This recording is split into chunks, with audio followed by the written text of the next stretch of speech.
Salut mes petits otaku, aujourd'hui dans Pop Life on parle d'un manga dont l'animé a été la source des premiers émois de nombre de gamins innocents dont je fais partie, Urusei Yatsura, plus connu sous le nom de Lamu.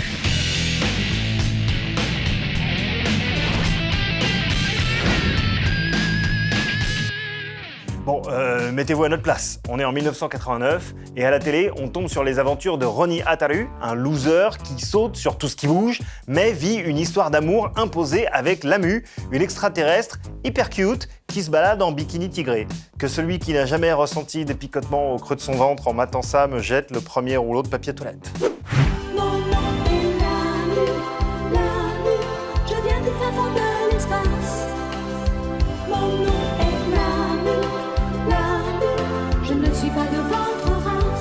Lamu était adapté d'un manga qui en réalité débute en 1978, intitulé Urusei Yatsura. À l'origine, l'œuvre est une collection de petites histoires dans lesquelles la science-fiction côtoie l'humour absurde, la mythologie fantastique japonaise et la romance. C'est un melting pot amusant et visuellement attrayant, deux aspects que le dessin animé gardera intacts.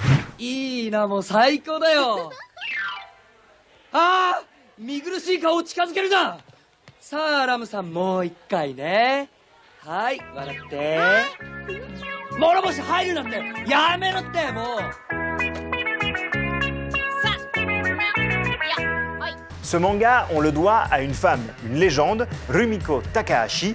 Pourquoi je vais jusqu'à la qualifier de légende? Tout simplement parce que, au-delà de s'être fait une place de choix dans un univers largement masculin, lauréate d'un grand prix pour l'ensemble de sa carrière au Festival de la BD d'Angoulême en 2019, elle est la créatrice de plusieurs œuvres majeures comme Maison Ikoku, qu'on a connu en France avec l'animé Juliette Je t'aime, et Ranma 1/2.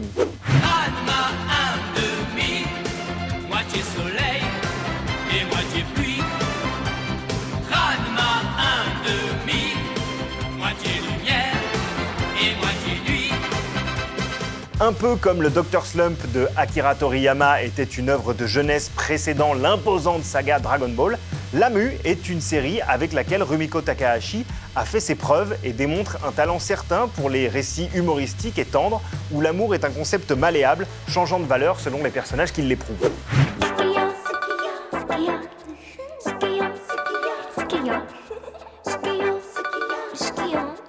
Si Urusei Yatsura existe dans une collection complète, cette nouvelle sortie est une compilation publiée sous le titre Perfect Color Edition par Glénat Manga. Un tome de luxe qui regroupe les pages en couleur de la série. Une excellente manière de découvrir l'univers de Lamu dans les conditions optimales et d'observer le talent alors naissant d'une future grande. Aujourd'hui, dans le Rewind de Pop Life, petit conseil rétro gaming. Si vous avez rincé Street Fighter 2, Fatal Fury et autres King of Fighters, sachez qu'entre 1992 et 1994 sont sortis sur Super NES 3 jeux de baston Ranma 1/2. Very weird. This is very weird. Ça peut paraître étrange, même si la pratique des arts martiaux faisait partie des thèmes du manga et de l'animé, ce n'était pas pour autant un shonen centré sur les combats. Et c'est peut-être justement ce qui fait le charme des jeux. Enfin, surtout du troisième, qui est un peu la version optimisée des deux premiers, qui sont finalement assez oubliables.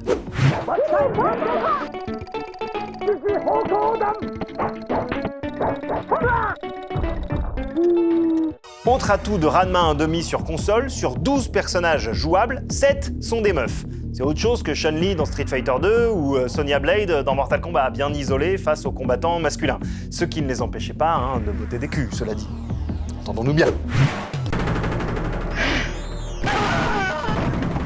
Sonya wins. Problème, le seul épisode vraiment cool de Ranma 1/2, le troisième, n'est jamais sorti en France, donc pour y jouer, vous devez emprunter la voie du rétro gaming officiel ou celle plus obscure, plus économique de l'émulation. You're a bad man! You're a very bad man! Qui... Moi? Non, non, c'est mal me connaître.